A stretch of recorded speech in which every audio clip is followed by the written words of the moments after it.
Huling araw ng trabaho bago ang long weekend para sa bagong taon. May ilang nag-half day para maagang makabiyahe pauwi sa probinsya. Kumustahin natin ang sitwasyon sa PITX. May live report si Jamie Santos. Jamie! Maki Atom, habang isang araw bago magpalit ang bagong taon, mas maraming pasero ang humahabol ng biyahe pa uwi ng probinsya dito sa PITX para makahabol sa bagong taon. Sunod-sunod ang dating ng mga pasero sa PITX pagsapit ng rush hour kanina. Bitbit nila ang mga naglalakihang bagahe at pasalubong. Ang ilan, may mga kasama pang bata. Ang pila ng mga paserong pa Cavite nagpaikot-ikot na. Umabot na maging sa escalator hanggang sa second floor. Buti nakarating kami sa pinakadulo pa Tehero para buong pamilya. Ayon sa PITX, may build-up ng traffic sa mga biyahe panorte sa Baguio at Cabanatuan. Apektado rin daw sila ng ongoing repair sa northbound flyover sa Rojas Boulevard. Bagaman fully booked ang mga biyahe pa Bicol, Visayas at Mindanao, may inilaang karagdagang bus ang PITX, kaya ang mga walk-in na pasero makakauwi pa rin.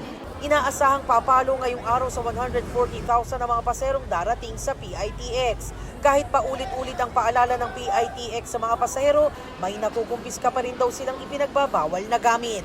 Halos magkapalitan na ng mukha ang mga biyahero makasakay lang sa mga bus sa ilang terminal sa EDSA Cubao, Quezon City. Mahaba ang pila at ang iba nag-aabang maging chance passenger. Ang ilan handa raw tumayo kahit sa pasilyo ng bus makauwi lang. Given na po yung fact na yan kasi nga po uwi at so marami po talagang pasahero. Sa dami ng biyahero, nagkakaubusan na ng tiket. Sa ibang terminal, may mga matagal naghintay sa kanilang biyahe. Kapag na-traffic yung talagang madidelay po. Abala na rin sa NAIA. May mga sweet reunion. Hey! Hila, it's me! It's you! Pero meron ding mga lilisan. Gaya ng ilang OFW na balik trabaho sa Israel sa kabila ng kaguluhan doon. Mabigat, malungkot, pero wala tayong magagawa. Hinihingi ng pagkakataon eh. Bakasyon naman ang pakay ng ibang aalis. Walang kami ng murang ticket and accommodation. Kasi malayo pa lang binok na namin eh.